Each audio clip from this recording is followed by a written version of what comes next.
hariho decision zimwe dufata mu nyuma ukavuga ati wayi kwera iki nafashe zino decision birashika ukicuza kubera iki wakoze bijya bintu harige bishikanye n'ukicuza ati wayi nakoze bino me mugiye ukiri umujene sindi umukobwa bateye inda navyaye nk'ubushuri canke iki mini kopoa mashini yangu ingari natumika ikopoa urumva vyahereye Natasha ari umuvyeyi wanje sinomwita umuririmbyi kuri je n'umuvyeyi wanje kubera ko hari ibintu byinshi yampaye hari ama connection menshi yampaye kandi n'ubu ndacara umwana wiwe kurazi ko umuvyeyi atigera tumwana wiwe ashobora kunta ndacara wiwe jusqu'à l'infini kubera ko hari byinshi nkora ariko nagize motivation zivuye kuri we aranyigisha ati kora guca. There is some people baneglige jewe ariko Natasha aravuga ati uno mutipe ugerageje kuraba kujya kora afise motivation dasanzwe arafise uburyo akora ibintu vyiwe. Twakunda gukubona uri kumwe na Natasha Burundi umwamikazi w'umuziki wacu mwiza w'i Burundi. Of course. Tukaba tusigaye kandi tukubona uri kumwe n'icamamare intare batinya hariho King na Queen. King Satbi. Hariho King na Queen. Tuhereye ngaho kuba usapotinga cyane Natasha tukasubira tukakubona kandi kwa Satbi ntaco vyica mu rugendo rwa Starboy. Ico nakundiye zino herema zibiri nuko wicaranye nazo bro. Oh yeah, mambo vipi wakunzi wa Yaga Tech TV, murameze fresh, nizere ko mumeze neza ku mpande zose zisi. As you know, call me Alvin Gucci aka Janjalao Sharpshooter, the morning star all the way from Burundi, Bujumbura, like nobody can do that behind camera. Mr. Vibe. Oh yeah, Mr. Mishangazi. Mzee wa Mishangazi. Mr. Mishangazi. Mzee wa Mishangazi. Hey, Mr. I don't care. Mr. I don't care, king of ladies. King of lion. Yeah. Lion in the jungle, man. Starboy the ship. Ndashobora kuba nkunda ino yagateke ja danje man. Starboy the ship. Yeah, Starboy the ship. Oh yeah. All the way from Star TV, all the way from Burundi, East Africa. Africa ndetse no kwisi yose. Let's support everybody in our country. Love you too if you love me, if you don't. I don't care. I'm Mr. I don't care, man. Kabisa. Oh yeah, bakunzi ba Yaga Tech TV, nizere ko mumeze neza, nanje meze fresh cyane iyo mumaze kumva rino jurya Alvin Gucci umudasinzira mbandi ku mwanya kugira mbaye exclusive nyinshi zitandukanye. Uyu munsi ngo ndi kumwe nande mwamaze kumwumva ni akazina gashasha tuzanye mu gisagara ni Mr. Gahere muri Yagatech Mzee wa Mishangazi. So today novuga ko ari umunsi udasanzwe, umunsi twovuga yuko ndishimye cyane kuba ndi kumwe na Starboy. Iyo mvuze Starboy the ship numumenyesha makuru amaze gukora byinshi cyane muri industry ya 257 yaritanze bimwe bikomeye cyane ahagaragaza gushigikira impano nyinshi zitandukanye. Haciye imyaka myinshi cyane tumumva tumubona yaragize haso nyinshi zimwe zituma yumva umengo yohagarika akazi k'ubumenyesha makuru, ariko akomeza kutwereka yuko afise imbaraga nyinshi zikomeye nubwo benshi bamwe mu bamenyesha makuru batigeze bamuha support. Hariho bamwe bamupinga ico gihe, ariko avuga no, why not, ifoko ndabemeza. Can't stop, man. I never stop. Turaguha ikaze mu bwami bwa Yaga Tech TV, my big brother. Imana igwezagire cyane. Je nibaza ko ari surprise for me because nama nakoze ibintu byinshi ariko abanyumviraho ni bake cyane, ariko nugira batakwiyumviraho cyane nuko uzogira bagukurikirana cyane. Je ndakunda ngira abansi benshi kubera ko iyo nkoze ibintu babona umenga abansi bariko barabikurikirana nyene cyane. Nayo mpamvu novuga ati thank you so much for Yaga Tech. Kuri Yaga Tech, respect for you. Mufise n'ibikoresho byiza kandi kamera za tani. Amita bidi sasa nitafute Mishangazi. Asante sana. Nipata ta support sindio? We are here to support for everybody. Yeah, dushigikire buri muntu wese tacho turavye. Kabisa. Uyu munsi twavuga ko ari umunsi udasanzwe kuba ndi kumwe nawe Starboy the ship. Nanje n'umunsi udasanzwe ko ndi kumwe na Yaga Tech. Okay, twakora kwirakora cyane ya. Kabisa, twakoranye vyinshi kuva muri za 2019 kuva za umujama ni mwibaze ngo ari ngaha mu neglige. jamani wa zamani kule mu Imperial TV abantu bakoranye bose bakoma Belgique sijuye sinzi ko afisi nyatsi lakini yangariki oya tura wangine wote wako Belgique kurafanya nini hapa turacifuza kugira ari urunganwe dukeneye kubona tugo dutanga kwanza bakeneye support yacu nk'ubu twe twobabura hari ibintu byinshi nabo bo bababuze Starboy unapendeza sana big man asante my brother wambaye neza cyane narize kwambara neza kubera ko siko nabi kwambara niyo defo yawe big man niyo defo bambwira ko nambara nk'ababoyi man ariko entreta hari umujama atazi icyongereza yumvise ko nitwa Starboy ashagenda shanarunsa kana keza dukundana nguriya mutipe ndamuzi mukamenye ngo yari umuboyi man kubera yumva Starboy nikasema Mungu wangu we dunia inaisha. Ukisikia mimi mzee wa mishangazi sio kwamba mimi napenda mishangazi hapana. Mimi napenda watu ambao wako na mind za watu wakubwa. Ndio maana napenda wa mishangazi kabisa. Sasa ni ikabidi na mimi niamue nijipatie hiyo sirno kimya mzee wa mishangazi. So buri kintu cyose gifise igihe cyacu. Nuko no bivuga. Yes sir. Yeah. Starboy urumumenyesha makuru twovuga yuko mu YouTuber mu influencer byose kuva mu myaka yahera warayerekana imbaraga zawe ugashigikira impano nyinshi zitandukanye gushika kuri uno munsi aho Starboy tugenda tumubona ari kumwe nibihangange mu banyamuziki bahani wacu mu Burundi aho twovuga ko kenshi twakunda gukubona uri kumwe na Natasha Burundi umwamikazi w'umuziki wacu mwiza w'i Burundi tukaba tusigaye kandi tukubona uri kumwe n'icamamare intare batinya hariho King na Queen King Satbi hariho King na Queen tuhereye ngaho kuba usapotinga cyane Natasha tukasubira tukakubona kandi kwa Satbi ntacyo vyica mu rugendo rwa Starboy.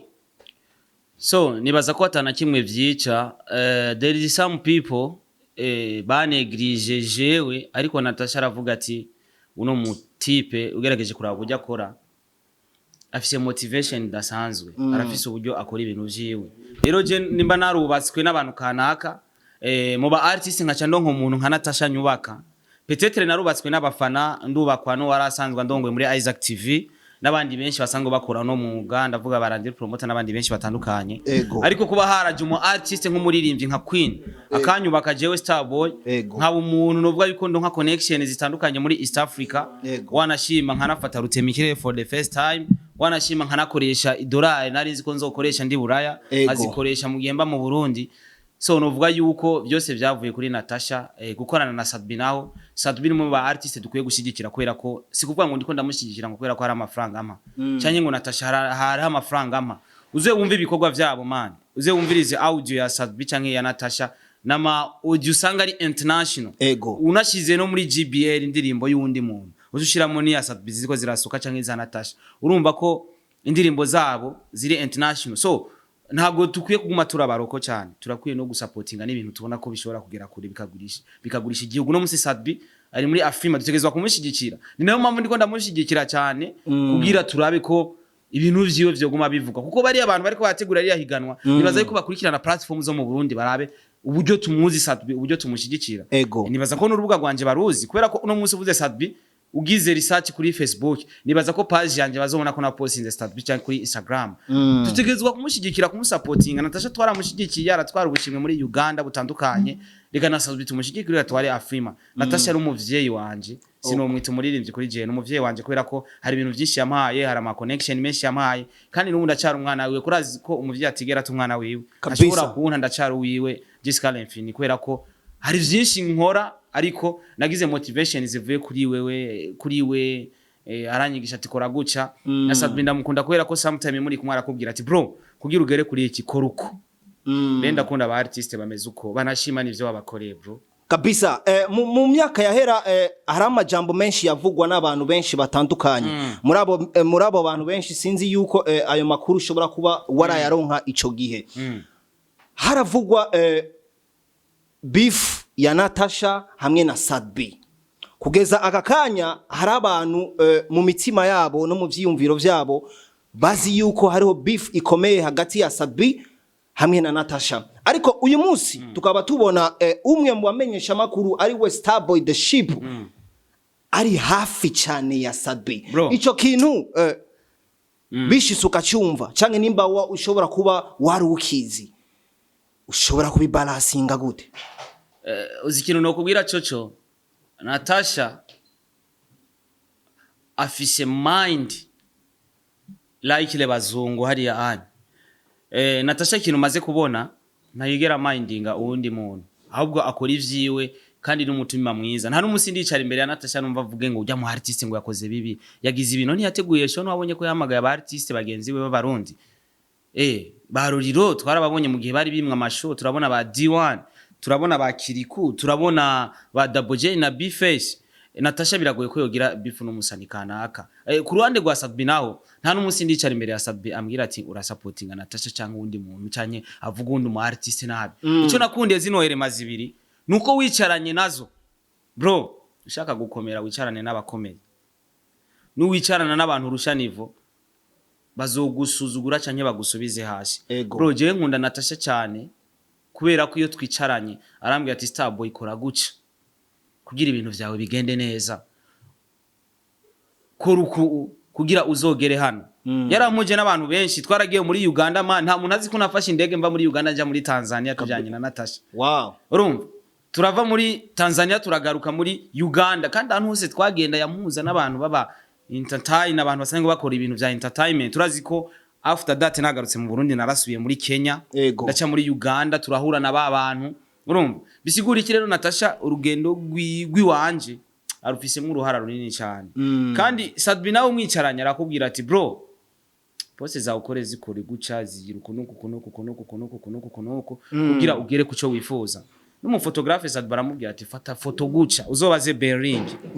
Amubwira ati bro, fata foto itandukanye n'aba bantu bazanye hano. Ifoto baza gufata ize gutandukana ni yawe bro. Bisigura iki rero, izere mazibiri ni rema dufise zikomeye mu gicacu Burundi muri music bro. Rero muri ico gihe mugihe nshaka gukomera kuri yo beef ihavugwa hagati yabo baririmbyi babiri, abafana nibo bashiraho ama beef. Mu bisanzwe Natasha biragoye ko yinjira muri beef n'umusani. Rega umuntu aja muri beef mani cyambere n'umuntu ashonje mana afise inzara, n'umuntu azogutuka kuri Facebook mana abashonje cyangwa bafise stress n'umutima mubi. Boba bashobora wewe kama Natasha utakuwa na beef na Sadbi au na njara uko na kila kitu. Sadbi utakuwa na beef na Natasha, ulipiga show kama 20 Burundi, sasa utakuwa na beef ya nini? Na una njara unakula vizuri. Sasa Ruvini mgize ukuri ufisa amafaranga utakuwa na beef na nani? Boba batinya kwihanga Natasha. Oya jeje ntavyo novuga kubera ko nubundi jewe sinovuga ngo je nshigikira abaririmbye bose, zogenda urabe n'urubuga rwanje platform yanje. Ariko umuntu yariko arankoma ndamukubita promo kugira komeze gukoma kugira je hanze y'igihugu. Niko bimeze. Mirona platform zangu kila mtu napashwa kumposti, kandi niyo nuzinya niyo target yanje. Kuko je namvuga ati fasha warafashije kwera ko twise turinga kwera twafashije. Nubwo umupostinga kuri negativity fresh. Mimi ukifanya tu ubaya na kuposti, Sadbi ni akora makosa dufana kazi nabone barabimbira bro nje ni nakora makosa ni posti na Natasha yarambwiye burya nimubona ntara postinga ubuhara ibwa Natasha bisigura ko atarabukora siko atabufanya cyane burakogwa ari kukabwihoza bivanye no kungene amaze gusupportinga muri vyinshi bitandukanye kana kuriza n'indege kujana mu Buganda. Natasha biragoye kubona insolite yi wanashima mu gihugu cyo Burundi umu superstar dufise ni Natasha. Uti gute? Natasha n'umuntu wa mbere agoye kubona. Icya kabiri aho utamubona fasi yote ase mu maklabu nini hapana. Umuntu yirirutwiwe yipowe kimya analinda brand yake, afise ibintu zenya management yikurikirana ibikorwa vyiwe, aho utamubona mu vurugu yeye anashinda tu ni muavyo hapana hapa. Mimi sijamusemea, si namwe ni mubizi. Kuna watu hari abantu bacha bagira ngo ndiko ndaseka. Sasa jemba yo kubera no muntu wanje kabisa, uyu muntu wani ugize iki ni utumye mbaho je Starboy Mr. Dollar boy mzee. Wewe uona tapa rega mina akakaboro nico gitumana nakagenda nuko Mr. Dollar boy. Sasa umamagaye mu iryo zino shaka kumbaza ati dollar ufise n'ijyanye numanda kwerekera igi karatase basi basi ntafanya ati ni Starboy twovuga yuko bivanye no gushigikira ku mpande zose. Reka tuve ku baririmbyi kidogo ngaruke kuri wewe.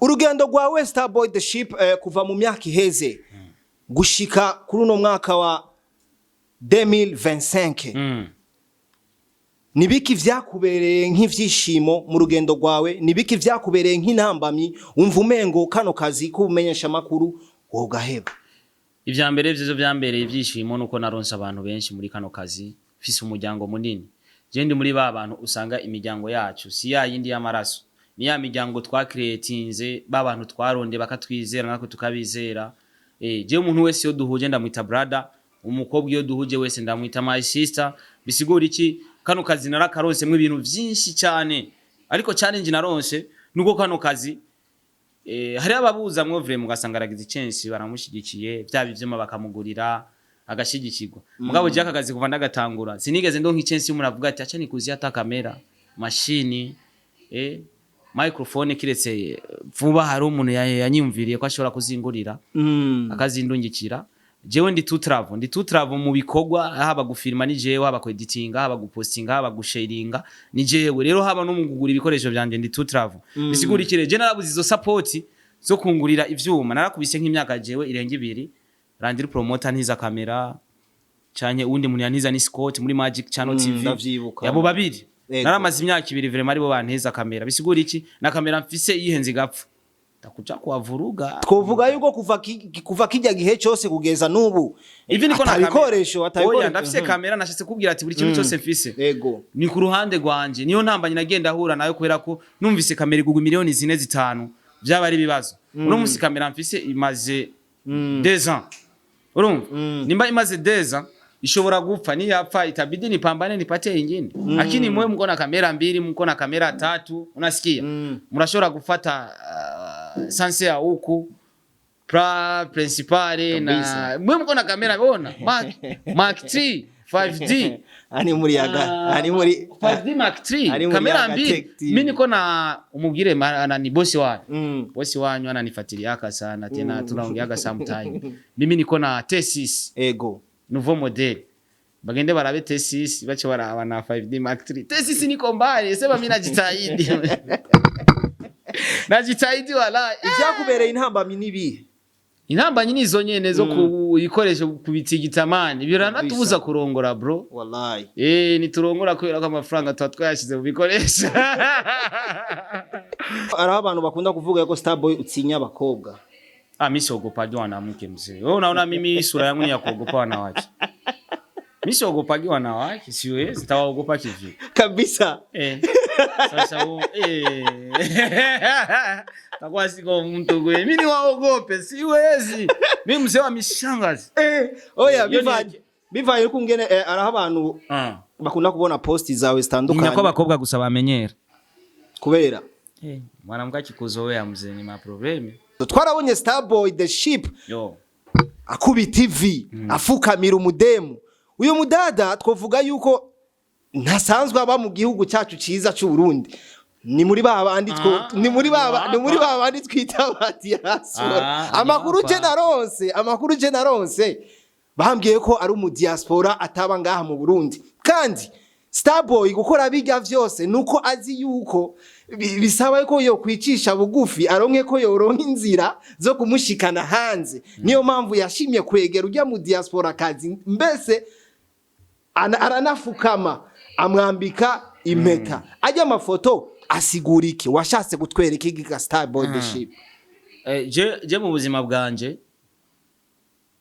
bro ari abantu mu Burundi bakora ubuzima baronka amafaranga kurusha aba diaspora kandi mu Burundi uhaba ufise amafaranga n'icyo ukora araryoshe vya danje kuko nimba taxi zimje no munsi kwera ko habuze igitoro ufise amafaranga yo kuriha taxi urumva sasa mimi siwezi nikafanya kitu kwa sababu fulani Jesse komeze kandi ikindi nacho content narayibatayemo ni content canke nukuri Starboy content narayibatayemo kandi lazio content nizova kwisi n'umusi narongoye muzovuga ati zifoto twarazibonye muzifise muzibize canke nuko mutakiri kumujya mu mukobwa Starboy mimi sijasema chochote kile mimi niko poa tu na maisha yangu ila tu kuna hero decisions zimwe dufata mu nyuma ukavuga ati wayi kweri kinafashe zino decision birashika ukicuza kubera iki wakoze bijya bintu harige bishikanye nukicuza ati wayi nakoze bino me mugiye ukiri umujene sindi umukobwa bateye inda navyaye nk'ubushuri canke iki. Mimi niko poa. Mashini yangu ingali natumika iko poa. Urumva. Nta muntu azongaya ngo ngurifanya hivi. Je ndacari muzima bro. Meze fresh. L'essentiel nuko usaba Imana ati man we nkomeza gusa. Bingine bitakuwa mbere bana bizogenda neza fresh. Mimi niko poa na maisha yangu. Ajya amafoto yasigura iki? Foto byari vyukuri okay aho rero turaronsa umuco byari vyukuri ujya mukobwa mwari muri yanku mwari muri yanku nakulisa kwanza ariko mwari muri yanku vyahereye kwenye biko hivi awezi ukauliza ngo binafika wapi we kintu utegerezwa kubaza we menya ko vyari biryoshye unaona kile kitoto kiliko haye mzee niyo mpamvu akunda kuvugwa yuko abahungu tutari serious. Mimi niko serious bro. Mimi niko serious. I'm very serious, very very serious. Bagacha baguheba canke wowe ukacuheba? Sijasema nimeachana na mtu. Mimi vitu yangu nabifanya tu kisirisi. Inakuwa ni content after content. Musubiria after kugeza yao na Starboy ata nabwo wakora cyane nitwakubona. Wari muri location. Wari muri location. Nishake ukamzee wa mishangazi. Suriona watu wote walikuja kunisupport akina D1 wakina promoter wa nani bari baje. Bose bari kandi twese twarishimiye kubona Starboy ageze kuri iyo ntambwe ateye iyo ntambwe nkiyo. Zotera nirindi ni fresh.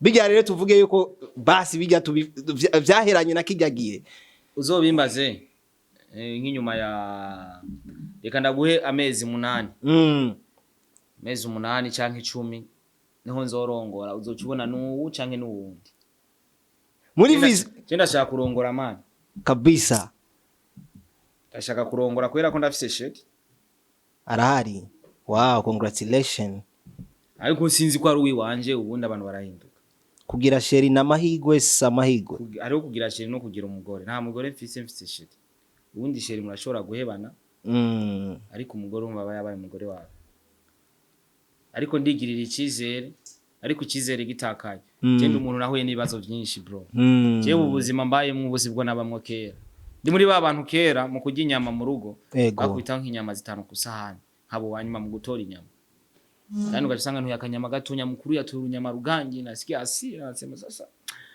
kidogo nimwambie mere kwa nini kila siku mimi ndio nachagura nyama nyuma kubera ko ndi mutonya ndio maana hivi nikienda kula nyama nakula nusu mimi peke yangu kabisa araba kubo naweka kusahani nasema harageze jeje ntagize nyama zose Fiesta sana big man asante sana big man thank you so much oh yeah yeah thank you